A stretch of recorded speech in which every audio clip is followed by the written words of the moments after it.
विजयाच्या गुलालाचा रंग जाण्या अगोदरच कहाणीमय ट्विस्ट. अपहरण झालेले बुधगाव पंचायत समिती गणाचे सदस्य पांडुरंग इंगळे यांची सुटका. पोलिसात दिली तक्रार. मिरज पंचायत समिती सभापती आणि उपसभापती निवडणुकीच्या विजयाच्या गुलालाचा रंग जाण्या अगोदरच कहाणीमय ट्विस्ट आला आहे. अपहरण झालेले शिवसेनेचे बुधगाव पंचायत समिती गणाचे सदस्य पांडुरंग इंगळे यांची सुटका झाली असून त्यांनी सांगली ग्रामीण पोलिसात तक्रार दिली आहे. 9 मार्च 2026 रोजी पांडुरंग इंगळे यांचे अपहरण झाले होते.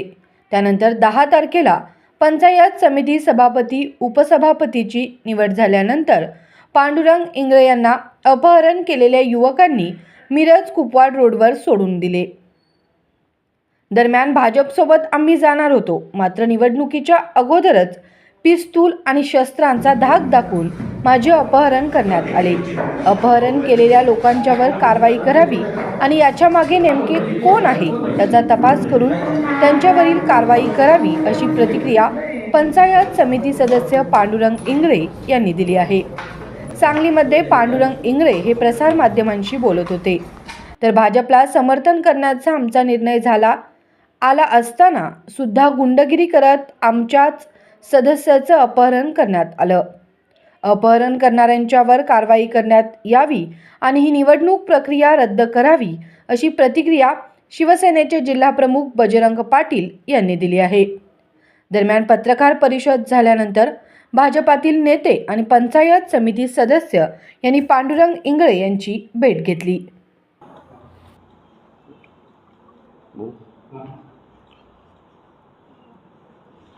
पंचायत समितीच्या सभापती उपसभापती निवडीच्या बाबतीत आम्ही सभापती कोण उपसभापती कोण आपले कसे करायचे ह्या पद्धतीने ह्यासाठी आम्ही आमचे ज्येष्ठ नेते किंवा वरिष्ठ आमचे सुहास बाबासाहेब व इतरांशी आम्ही एकनाथ शिंदे साहेबांच्या त्या लेवलनं खाली सगळ्यांशी चर्चा केली होती बजरंग मोर्चाच्या माध्यमातून. आणि आम्हाला त्यांनी एकच सांगितलं होतं की आपण भाजपबरोबरच जायचं आहे आणि भाजपबरोबर मिळून आपण सत्ता करायची आहे आणि ते आम्हाला मान्य पण होतं आणि आम्ही तसंच करणार होतो. परंतु काय ज्या दिवशी 10 तारखेला ज्या दिवशी निवडू होत्या त्याच्या आदल्या दिवशी आमचं अनपेक्षित माझ्या बाबतीत जे घडलं ते माझ्या ध्यानीमध्ये सुद्धा नव्हतं घडेल वगैरे असं काय. तर मी माझ्या स्वतःच्या कामासाठी आम्ही 5 वाजता सुरेशभाऊ खाडे यांच्या इथं आमचे सदस्य होते तिथं आम्ही सगळे एकत्र येणार होतो. पण मला ते 4:15च्या दरम्यानच मी शेतात गेलो असताना जरा निर्जन स्थळी बिगर ओळखणारी माणसं मला तिथं आले आणि गाडी 4 व्हीलर होती त्यांनी आणि माझी मोटरसायकल अडवून त्यांनी मला मारहाण केली. डोक्याला रिव्हॉल्वर लावला आणि मला गाडीत कोंबून घातलं आणि मला तिनं पळवून नेण्याचा त्यांनी प्रयत्न केला मग केलाच. तर मला तिथून त्यांनी असं नेट पार शिरडून नागजपर्यंत गेलो. नागजमध्ये गेल्यानंतर ज्या गाडीतून मला नेलं होतं त्या गाडीतून ती गाडी बदलून दुसऱ्या गाडीत मला बसवलं आणि ती गाडी पुढं सांगोल्याच्या आसपासच्या जरा मागंपर्यंत गेली आणि तिथून मागं परत तिने कवटेमंका देशिंग खरशेन आरग बेडग या मार्गात फिरवत बसले. त्यानंतर मी त्यांना सारखं विचारत होतो तुम्ही काय मला कुठे न्यायला लागलाय काय करायला लागलाय. तर मला ते बोलून देत नव्हते किंवा माझ्यासारखी दादागिरी करत होते मारहाण करण्याचा प्रयत्न करत होते ते. तर अशा वेळेला रात्री 11 साडे 11 वाजले. मी म्हणतो अजून कुठे नेणार आहे मला तुम्ही. तर तिने मग त्या कर्नाटक मार्गे मला तिने गोव्याला नेलं तिने. तर रात्री 2:30 वाजता तिथं उतरल्यानंतर एक रूम घेतली. रूममध्ये आम्ही तिथं झोपलो. 2:30 वाजता रूम मिळाल्यानंतर सकाळी 8ला उठून मला हिने अजिबात बाजूला जाऊन देत नव्हतं. अगदी दाखवलं जर उतरतो म्हटलं तर माझ्या मागे सारखी थांबत होती जवळ. मला अजिबात एक फुटापासून लांब जात नव्हती मला. तर त्यानंतर तिने गोव्यातून आम्ही सकाळी निघालो 8 वाजता उठल्यानंतर आणि परत त्याच मार्गे कर्नाटक मार्गे हळूहळू आम्ही पार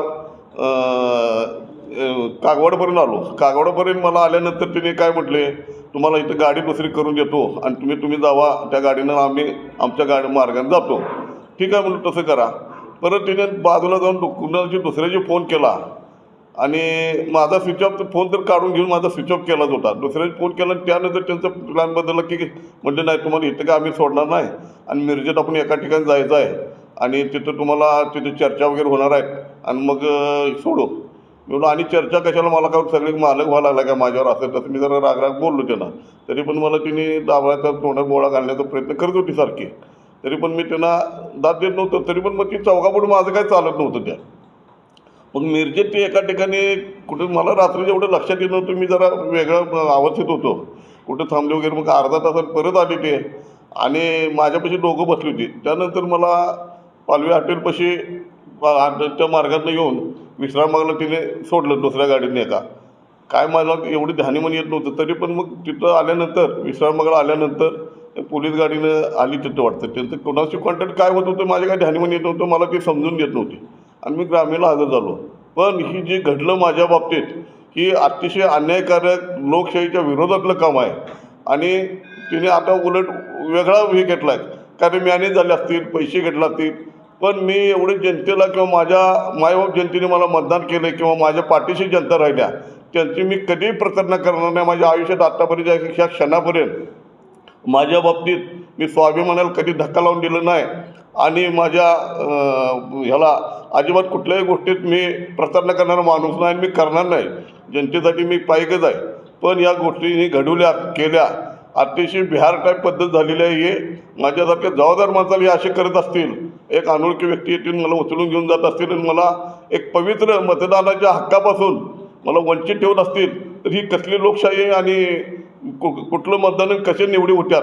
तर ह्या निवडी कुठल्याही परिस्थितीत रद्द व्हाव्यात आणि ज्या माझ्या बाबतीत ज्या गोष्टी घडल्यात त्यांना जास्तीत जास्त कठोर शिक्षा झाली पाहिजे.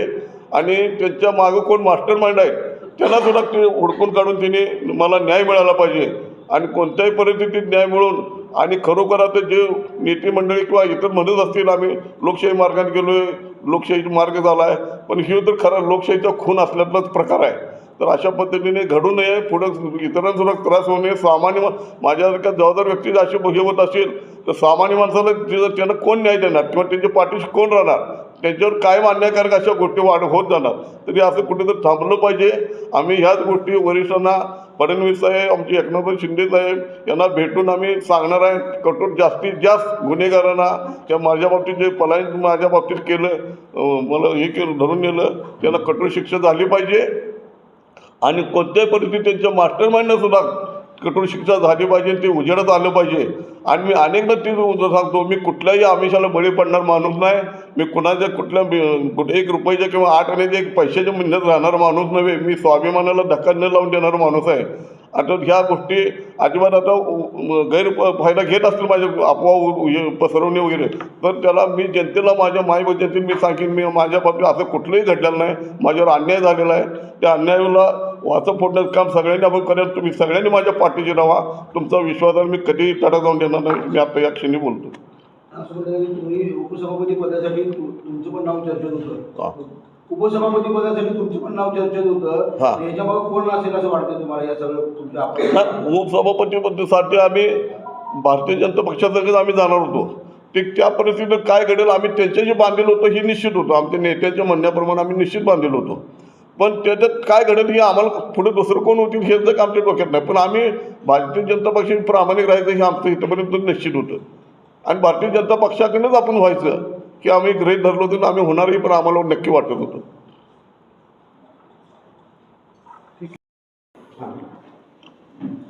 शिवसेनेचे आमचे बुधगावचे पंचायत समिती सदस्य इंगळे साहेब यांच्या बाबतीत जो प्रकार घडला अत्यंत निंदनीय आहे. मतभेद असावेत, जरूर असावेत. ज्याप्रमाणे वरिष्ठांनी आदेश दिला, बाबासाहेबांची चर्चा झाली, बाबासाहेबांनी आदेश दिला, जिल्हा प्रमुख या नात्यानं बजरंग भाऊंवरून आदेश आला की तुम्ही भाजपच्या सोबत ही आपलं कार्य पूर्ण करायचं आहे. हे असतानासुद्धा काही गोष्टी कशा घडतात की आता त्या ठिकाणी त्यांना उचलून नेलं, काय काय झालं, आता त्यांनी व्यथा व्यक्त केली आहे. आता शिवसेनेत असे शिवसैनिकाला जर लोक पळून येत असेल, बिहार होत असेल, मग त्याची निश्चितपणानं सांगली जिल्ह्यात एक वेगळी नोंद होईल. मला सांगायचं आहे की आता ह्या सगळ्या प्रकरणाची चौकशी होईल, कोण दोषी असतील त्याला सोडणार नाहीत. आणि आम्ही सगळे आता त्या इंगळे साहेबांच्या पाठीशी आहोत. शिवसेना संपूर्ण त्यांच्या पाठीची आहे, सगळे सहकारी आहेत, सगळे ताकदीचे आहेत. एखादी शिवसैनिकाच्या केसाला धक्का लागणारी ही जबाबदारी माझी. सहसंप्रभूपणे नेत्यानं ह्या प्रकरणात मला कुणीही विचारलेलं नाही. काँग्रेसवर जे गेलेले आहेत, काँग्रेसवर जे मतं मांडलेले आहेत त्याची चौकशी निश्चित करणार मी. एकनाथ शिंदे साहेबांना विचारणार. यांना आदेश कुणी दिला? बाबासाहेबांनी जिल्हा प्रमुखांना आदेश दिला, जिल्हा प्रमुखांनी सगळ्या सैनिकांना आदेश दिला, शिवसैनिकांनी कामाला लागले आणि पंचायत समितीचा सभापती आमचा होणार ही गृहीत धरून जर काही गोष्टी घडत असतील आमच्या अपरोक्ष, त्यांची सगळ्यांची चौकशी झाल्याशिवाय कोणी शिवसैनिक किती मोठा असू दे त्याची गय केली जाणार नाही. सहसंपर्क म्हणून मी आहे. मला या गोष्टीत एक कल्पनासुद्धा काढी दिली नाही. तुम्ही संघटना चालवता, काँग्रेसला पाठिंबा देत आहे आणि आम्हाला कोणाला विचारत नाही. ठीक आहे, मोंगला आहे काय? 70 वर्ष 75 वर्ष 55 वर्ष काम करतो शिवसेनेत. असली कुठली लढाई आहे? याची निश्चितपणाने एकनाथ शिंदे साहेबांच्याकडे मी दाद मागणार आहे माझे, की माझ्या एका शिवसेनेत असा जर हाल होत असेल तर मला त्या पदावर राहण्याचा नैतिक अधिकार अजिबात नाही. ही भूमिका लक्षात घेऊन उद्या बुधगाव बंद, आम्ही बंद बिंदच्या भाषेत तर माझी विश्वास नाही आहे, पण निश्चितपणाचे लोकांचा आदर आहे, त्यांच्याबद्दल कामाची पावती आहे, त्यांच्याबद्दल लोकांच्या गावातल्या लोकांचा आदर आहे. बजरंग भाऊचं गाव आहे, नाही ती शिवसेनेच्या पाठीची आहे, त्यांनी सन्मानाने निवडून दिले.